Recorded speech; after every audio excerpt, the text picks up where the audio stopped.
तो अब हम बात करते हैं भैया, देखो गॉस की प्रमेय से संबंधित कुछ महत्वपूर्ण तथ्य। इससे पिछली क्लास में मैंने आप लोगों को गॉस की प्रमेय पढ़ाई थी और गॉस की जो प्रमेय है उसका फॉर्मूला सिद्ध भी करके आप लोगों को मैंने दिखाया था। अब हम गॉस की प्रमेय से संबंधित कुछ महत्वपूर्ण तथ्य समझेंगे कि गॉस की प्रमेय से संबंधित कौन कौन से महत्वपूर्ण तथ्य होते हैं, उनके बारे में बात करते हैं। ठीक है, पहला जो तथ्य है वो आता, देखो जरा ध्यान से, इसमें क्या बोला गया।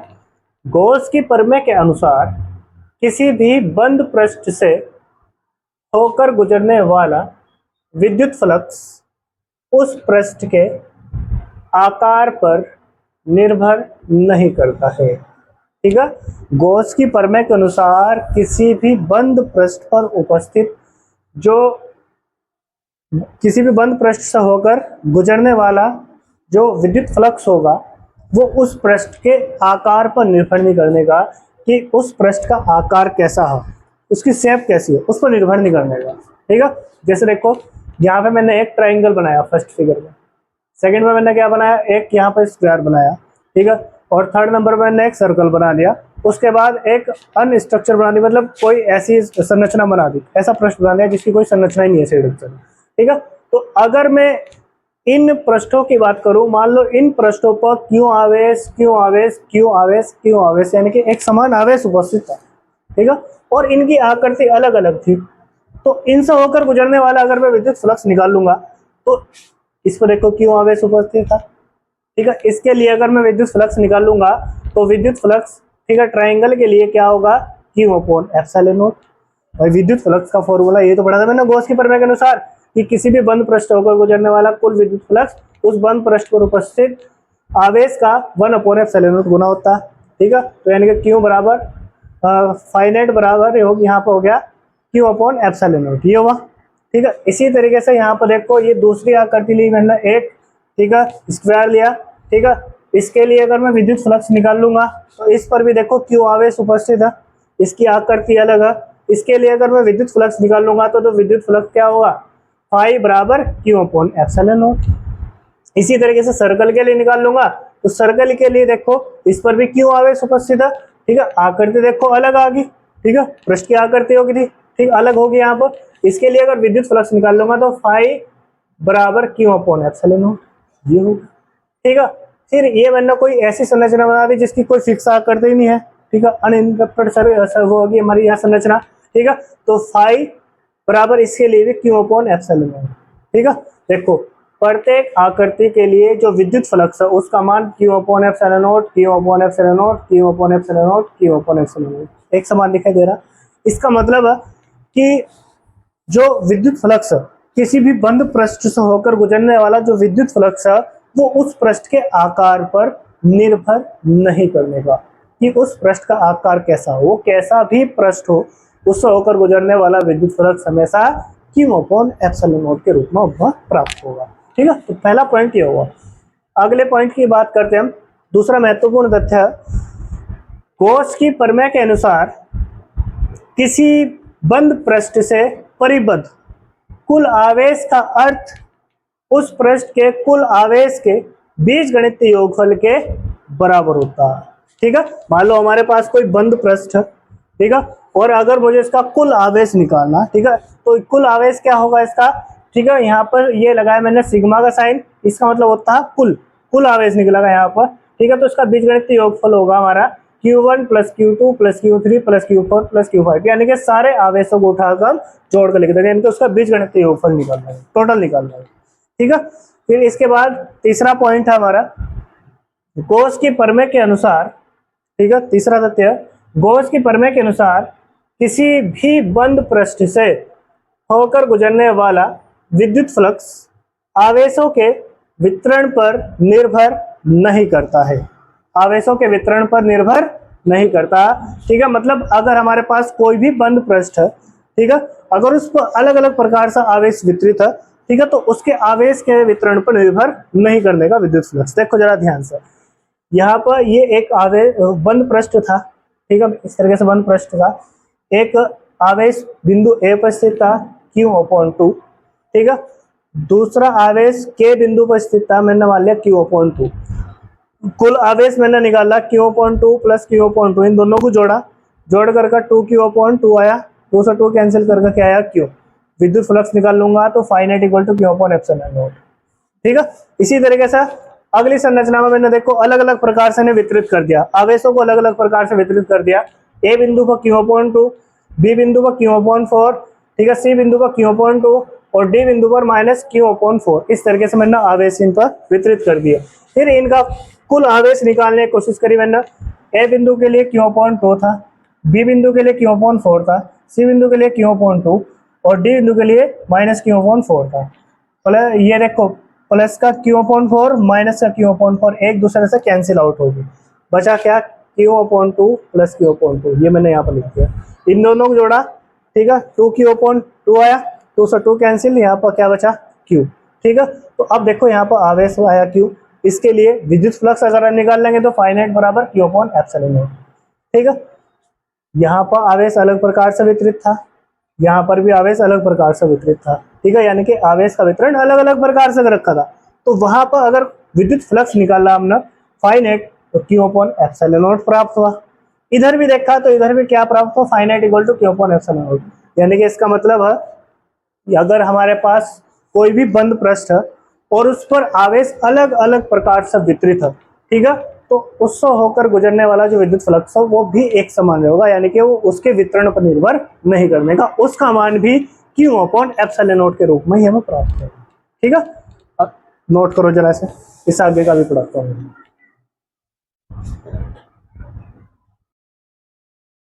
तो अब हम अगले महत्वपूर्ण तथ्य के ऊपर बात करते हैं। अगला महत्वपूर्ण तथ्य कहता है गॉस की प्रमेय के अनुसार विद्युत क्षेत्र में उपस्थित किसी बंद पृष्ठ से होकर गुजरने वाला विद्युत फ्लक्स शून्य होता है। मान लो कोई बंद पृष्ठ है, उसे हमने रखा हुआ विद्युत क्षेत्र के अंदर। कहाँ रखा हुआ, विद्युत क्षेत्र के अंदर। जब हमने उसे विद्युत क्षेत्र के अंदर रखा तो उस पृष्ठ के अंदर विद्युत आवेश का मान क्या होगा, शून्य होगा। पृष्ठ के बाहर तो हम बोल सकते हैं, लेकिन पृष्ठ के अंदर जो विद्युत आवेश है उसका मान क्या होगा, शून्य होगा। जब विद्युत क्षेत्र के अंदर कोई बंद पृष्ठ स्थित होगा तो उस पृष्ठ के अंदर आवेश का मान क्या होगा, शून्य। जब आवेश का मान शून्य तो जरा ध्यान से देखो, विद्युत flux finite equal to Q/ε0, ये फॉर्मूला होता है गॉस की प्रमेय के अनुसार। Q का मान शून्य होगा, जब Q का मान शून्य होगा तो यहाँ पर फाइनाइट भी हमें क्या प्राप्त होगा, शून्य। ठीक है, इसका मतलब हम कह सकते हैं अगर विद्युत क्षेत्र के अंदर कोई बंद पृष्ठ स्थित है, ठीक है, तो वहां पर, ठीक है, उस पृष्ठ से होकर गुजरने वाला जो विद्युत फ्लक्स है उसका मान भी क्या होगा, शून्य। ठीक है, नोट करो ये। तो अब हम पढ़ते हैं भाई, देखो आवेश का वितरण, किसी भी चालक पर आवेश का वितरण किस प्रकार से होता है उसके बारे में हम बात करते हैं। ठीक है, देखो अब यहाँ पर हम आवेश का वितरण पढ़ते हैं। किसी भी चालक पर आवेश का वितरण 3 प्रकार से होता है। कोई भी चालक होगा तो उस चालक पर आवेश का वितरण 3 प्रकार से होगा। ठीक है, अब देखो ये 3 प्रकार कौन कौन से हैं। नंबर 1 आता है रेखीय आवेश वितरण, ठीक है। दूसरा आता है पृष्ठीय आवेश वितरण, ठीक है। फिर इसके बाद आता है आयतन आवेश वितरण, ठीक है। तो हमारे पास कोई भी चालक है तो किसी भी चालक पर जो आवेश का वितरण होगा वो 3 प्रकार से होगा, रेखीय आवेश वितरण, पृष्ठीय आवेश वितरण और आयतन आवेश वितरण, 3 प्रकार से होगा। ठीक है, चलो हम अलग अलग करके पढ़ते हैं। रेखीय आवेश वितरण क्या होता है, पृष्ठीय आवेश वितरण क्या होता है, आयतन आवेश वितरण क्या होता है, इनके बारे में अलग अलग करके पढ़ते हैं। चलिए देखो जरा, अब हम बात करते हैं रेखीय आवेश वितरण की। ठीक है, तो रेखीय आवेश वितरण क्या होगा, देखो हमारे पास मान लो ये कोई चालक है, ठीक है, इस चालक मान लो, ठीक है, इस चालक पर, ठीक है, यदि ये मान लो एक प्रकार से चालक है, यदि इस चालक पर आवेश का वितरण इसकी लंबाई के अकॉर्डिंग हो रहा, इसके अकॉर्डिंग हो रहा, लंबाई के, ठीक है, यानी कि इसके लंबाई के अनुदिश इस पर आवेश वितरित है, यानी कि इसकी लंबाई के अनुदिश इस पर आवेश क्या है, वितरित है। तो इस प्रकार के वितरण को हम क्या बोलते हैं, रेखीय आवेश वितरण। ठीक है, यदि किसी चालक के, ठीक है, यदि किसी चालक पर आवेश का वितरण उसकी लंबाई के अनुदिश हो तो उसे हम क्या बोलते हैं, रेखीय आवेश वितरण। ठीक है, देखो डेफिनेशन में भी ये लिखा हुआ, जब किसी चालक पर आवेश का वितरण उसकी लंबाई के अनुदिश होता है तो उसे रेखीय आवेश वितरण कहते हैं। क्या कहते हैं भैया उसे, रेखीय आवेश वितरण। देखो मैंने इसका छोटा सा डायग्राम भी बना रखा। मान लो ये चालक है, ठीक है, इस चालक की कुछ लंबाई रही होगी और लंबाई के अनुसार इस पर आवेश का क्या हुआ, वितरण हुआ। देखो यहाँ पे प्लस चार्ज इसके इसकी लंबाई के अनुदिश हमने क्या कर रखा, वितरित कर रखा। ठीक है, तो ये हमारा क्या होगा, रेखीय आवेश वितरण होगा। क्या होगा भाई, ये रेखीय आवेश वितरण। ठीक है, फिर इसके बाद हम बात करते हैं पृष्ठीय आवेश वितरण की। किसकी बात करते हैं, पृष्ठीय आवेश वितरण की। ठीक है, तो पृष्ठीय आवेश वितरण में देखो क्या होगा जब किसी चालक पर आवेश का वितरण उसके पृष्ठ के अनुदिश होता है तो उसे पृष्ठीय आवेश वितरण कहते हैं क्या कहते हैं, पृष्ठीय आवेश वितरण। इसे चालक मान लो, ठीक है, ये इसकी चालक की एक सतह होगी। सतह का मतलब इसका पृष्ठ हो गया, क्या हो गया, पृष्ठ। तो यदि इस चालक पर, किसी भी चालक पर आवेश का वितरण उसके पृष्ठ के अनुदिश हो, किसके अनुदिश होगा, पृष्ठ के अनुदिश। ठीक है, यानी कि उसकी सरफेस के अनुसार होगा। ठीक है, उसके पृष्ठ पर अगर आवेश वितरित है, ठीक है, पृष्ठ के अनुसार अगर उस पर आवेश वितरित है तो उसे बोलते हैं पृष्ठीय आवेश वितरण। क्या बोलते हैं, पृष्ठीय आवेश वितरण। देखो इसकी डेफिनेशन में लिखा हुआ, जब किसी चालक पर आवेश का वितरण उसके पृष्ठ के अनुदिश होता है तो उसे पृष्ठीय आवेश वितरण कहते हैं। ठीक है, ये देखो मैंने यहाँ पर एक पृष्ठ दर्शा दिया और इस पर आवेश का क्या कर दिया, वितरण कर दिया। ठीक है, ये क्या है, एक प्रकार का पृष्ठ। ठीक है, पृष्ठ के अनुसार हो गया इसमें। ठीक है, चलो लिखने की भी कोई जरूरत नहीं है, पृष्ठ के अनुसार ही कर दे वितरण। ठीक है, अब इसके बाद हम बात करते हैं आयतन आवेश वितरण की। इसकी बात करते हैं भाई, आयतन आवेश वितरण। ठीक है, अब ये आयतन आवेश वितरण क्या होता है इसके बारे में हम बात करते हैं। देखो जरा ध्यान से, आयतन आवेश वितरण क्या होगा। ठीक है, तो इसमें देखो, जब यदि हमारे पास कोई चालक है, ठीक है, मान लो ये कोई खोखला चालक है, ठीक है, इसके अगर इस चालक पर जो आवेश का वितरण है वो इस चालक के अंदर पूरी तरीके से ठोस ठोस का भर रखा। ठीक है, मतलब वो उसके आयतन के अनुसार भरा हुआ। किसके अनुसार भरा हुआ, यानी कि उसके अंदर कितना आवेश आ सकता है उसके आयतन के अनुसार हम बात करेंगे। ठीक है, यदि किसी चालक के अंदर, ठीक है, आवेश का वितरण, ठीक है, उसके आयतन के अनुदिश हो तो उसे हम क्या बोलते हैं, आयतन आवेश वितरण बोलते हैं। ठीक है, उसके अंदर भरा होगा मतलब पूरे आयतन के अनुसार। ठीक है, अब देखो जरा ध्यान से, इसकी डेफिनेशन ये लिखी है आयतन आवेश वितरण की, जब किसी चालक के अंदर आवेश का वितरण उसके आयतन के अनुदिश होता है तो उसे आयतन आवेश वितरण कहते हैं। ठीक है, जैसे मान लो ये हमारा कोई भी चालक था, ठीक है, इसमें जो आवेश है देखो, इसके जो इसका अंदर का भाग है, अंदर के भाग में पूरा भर रखा, मतलब पूरा वितरित कर रखा। ठीक है, तो उस इसलिए से बोला गया आयतन आवेश वितरण। ठीक है, तो जब किसी भी चालक के अंदर आवेश का वितरण उसके आयतन के अनुदिश होगा तो उसे हम क्या बोल लगे, आयतन आवेश वितरण। ठीक है, नोट करो जल्दी फटाफट ये वाले। तो अब हम बात करते हैं रेखीय आवेश घनत्व की। तो रेखीय आवेश घनत्व क्या होता है इसके बारे में जरा समझते हैं। रेखीय आवेश घनत्व जो होता है, ठीक है, यदि हमारे पास कोई चालक है और उस चालक पर आवेश का वितरण उसकी लंबाई के अनुदिश हो रहा, ठीक है, तो मैंने मान लिया देखो कोई चालक है ये, ठीक है, इस चालक की लंबाई मैंने मान ली L, क्या मान ली L, और इस पर जो आवेश था वो प्लस क्यू आवेश वितरित था और वो इसके लंबाई के अनुदिश वितरित था इस पर। ठीक है, अगर मुझे इसका रेखीय आवेश घनत्व निकालना तो रेखीय आवेश घनत्व के लिए फॉर्मूला होता है लैम्डा बराबर क्यू अपॉन एल, ये फॉर्मूला होगा।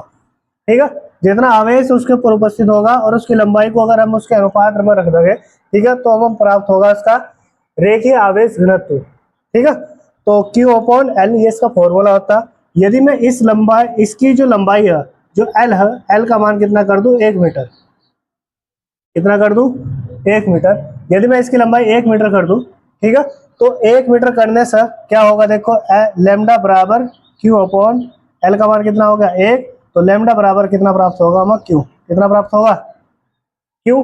देखो जरा ध्यान से, जब मैंने इसका मान कितना कर दिया, लंबाई का 1 मीटर, कितना कर दिया, तो मुझे लैम्डा बराबर क्या प्राप्त हुआ, क्यू। ठीक है, ये एक का मतलब होता है एकांक, क्या होता है, एकांक। तो वहां पर देखो डेफिनेशन में वही लिखा हुआ, किसी चालक की एकांक लंबाई पर उपस्थित आवेश की मात्रा को रेखीय आवेश घनत्व कहते हैं। ठीक है, किसी चालक की लंबाई मैंने कितनी कर दी, एकांक 1 मीटर कर दी। ठीक है, एकांक करने पर मुझे लैम्डा के बराबर क्या प्राप्त हुआ, आवेश। और वही लिखा हुआ देखो, किसी चालक की एकांक लंबाई पर उपस्थित आवेश की मात्रा, आवेश की मात्रा देखो, आवेश की मात्रा को रेखीय आवेश घनत्व कहते हैं। क्या कहते हैं, रेखीय आवेश घनत्व। इसे लैम्डा से प्रदर्शित करते हैं, अर्थात लैम्डा बराबर क्यू अपॉन ए। ये क्या होगा, इसका फॉर्मूला होगा। ठीक है, मात्रक होगा इसका कूलम प्रति मीटर। ठीक है, वो मात्रक हम मात्रक कैसे निकालते हैं, उसके फॉर्मूले से निकालते हैं। देखो क्यू अपॉन एल फॉर्मूला होता है इसका, क्यू है हमारा आवेश, आवेश का मात्रक होता है कूलम, और इसके बटे में क्या लिखा हुआ, एल। एल का मतलब होगा एक प्रकार की दूरी, ठीक है, या लंबाई दे रखी, और इसका मात्रक होता है मीटर। ठीक है, तो मात्रक क्या होगा इसका, कूलम प्रति मीटर। ठीक है, फिर इसकी जो विमा है, ठीक है, विमा जो होगी, ठीक है, विमा उसके मात्रक से ही हम निकालते हैं। ठीक है, यहाँ देखो आवेश है, ये कूलम आवेश का मात्रक का, आवेश की विमा होगी 80, और इसके बटे में देखो मैंने मीटर, मीटर क्या है, दूरी, और दूरी की जो विमा होती है एल। ठीक है, पूरा ऐसा कैलकुलेट करके मुझे प्राप्त होगा एल की पावर -1 80। ठीक है, ये होगी इसकी विमा। मूल मात्रक हम इसी से निकालते हैं, देखो फिर यहाँ पर मूल मात्रक लिखा हुआ एल। एल क्या है, लेंथ, एल का मतलब होता है लेंथ। लेंथ एक प्रकार की लंबाई या दूरी होती है, दूरी का मात्रक होता है, मूल मात्रक होता है मीटर। इसकी पावर -1 थी तो -1 लिखा है। ए क्या है, एम्पियर, यानी कि विद्युत धारा का मात्रक होता है, इसका मूल मात्रक होता है एम्पियर। टी का मतलब होता है टाइम, मतलब समय, समय का मात्रक होता है सेकंड। तो मीटर की पावर -1 एम्पियर इंटू सेकंड, ये इसका मूल मात्रक होगा।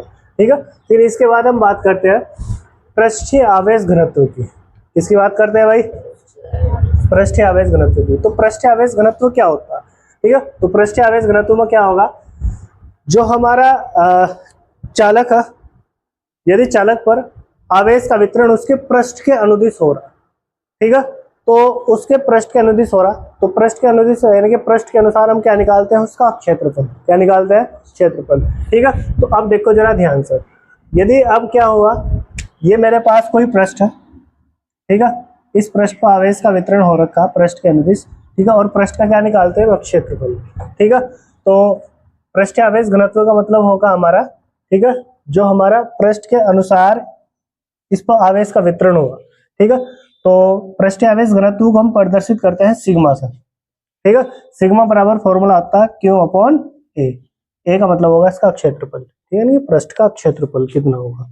ठीक है, तो अगर मैंने क्या करा, देखो ये जो ए है, चूंकि ए का मान कितना कर दिया मैंने, 1 मीटर स्क्वायर, कितना कर दिया, 1 मीटर स्क्वायर कर दिया। ठीक है, तो क्यू बराबर क्या हुआ, क्यू अपॉन 1, 1 से डिवाइड करोगे तो सिग्मा बराबर क्या बराबर हुआ, क्यू।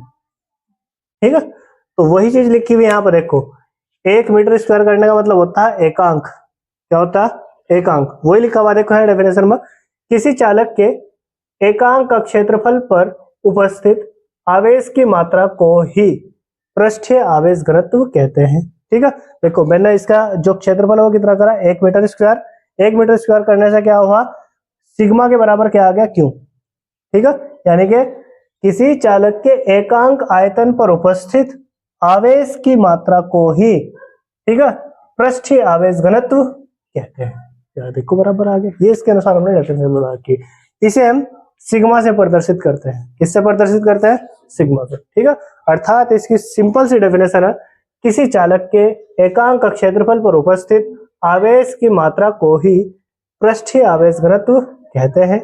इसे सिग्मा से प्रदर्शित करते हैं, अर्थात सिग्मा बराबर क्यू अपॉन ए। ठीक है, ये इसका फॉर्मूला होगा। ठीक है, मात्रक इसका कूलम प्रति मीटर स्क्वायर होगा। ठीक है, ये हम इसी के अनुसार ऐसे लिखते चले जाएंगे। यहाँ पर देखो विमा एल की पावर -2 ए टी ये होगा। ठीक है, और मूल मात्रक होगा मीटर की पावर -2, ठीक है, एम्पियर इंटू सेकेंड। ठीक है, ये होगा, नोट करो जल्दी से। तो अब देखो हम बात करते हैं आयतन आवेश घनत्व की। आज की क्लास का लास्ट टॉपिक है। ठीक है, इस आगे के टॉपिक में कल पढ़ाऊंगा आप लोगों को, ठीक है। अब हम बात करते हैं आयतन आवेश घनत्व की, ठीक है। तो आयतन आवेश घनत्व भी उसी के अनुसार होगा, यानी कि जब किसी चालक पर आवेश का वितरण उसके आयतन के अनुसार होगा तो उसके आधार पर हम क्या निकालते हैं, आयतन आवेश घनत्व निकालते हैं, ठीक है। तो देखो आयतन आवेश घनत्व क्या होता है। किसी चालक के एकांक आयतन पर उपस्थित आवेश की मात्रा को ही आयतन आवेश घनत्व कहते हैं। क्या कहते हैं भाई, आयतन आवेश घनत्व कहते हैं, ठीक है। इसे रो से प्रदर्शित करते हैं, ठीक है। मतलब इसे भी हमने ऐसे निकाला जैसे हमने आप लोगों को बताया, रो बराबर क्यू अपॉन वी, ये फॉर्मूला होता है, ठीक है। मैंने इसमें क्या करा, जो चालक का आयतन था उसे कितना कर दिया, 1 मीटर का क्यूब कर दिया, ठीक है। तो रो बराबर क्यू अपॉन 1 आ गया यहाँ पर, ठीक है। तो रो बराबर 1 से क्यू को डिवाइड करोगे तो क्या प्राप्त होगा, वह क्यू, ठीक है। क्यू के बराबर क्या आ गया, रो। रो क्या है, आयतन आवेश घनत्व, क्या है, आयतन आवेश घनत्व, ठीक है। तो अब देखो यहाँ पर क्या चीज हमने एक करी यहाँ पर, उसका आयतन, ठीक है। मतलब ये एक का मतलब होता है 1 मीटर का क्यूब करने का मतलब होगा एकांक, क्या हो गया, एकांक। तो वही लिखा हुआ है यहाँ पर देखो, किसी चालक के एकांक आयतन पर उपस्थित, एकांक आयतन रखा है यहाँ पर, एकांक आयतन पर उपस्थित आवेश की मात्रा, एकांक आयतन पर उपस्थित आवेश की मात्रा, ठीक है, को ही आयतन आवेश घनत्व, आयतन आवेश घनत्व ये रहा देखो कहते हैं। इसे रो से प्रदर्शित करते हैं, ठीक है। अर्थात रो बराबर क्यू अपॉन ए, ठीक है। ये इसका फॉर्मूला होगा, ठीक है। इसके बाद इसका जो मात्रक है वो था कूलाम प्रति मीटर का क्यूब, ठीक है। विमा होगी इसकी L की पावर -3 AT, ठीक है। और मूल मात्रक होगा इसका मीटर की पावर -3 एम्पेयर इंटू सेकंड, ठीक है। तो ये था हमारा आयतन आवेश घनत्व, ठीक है। नोट करो।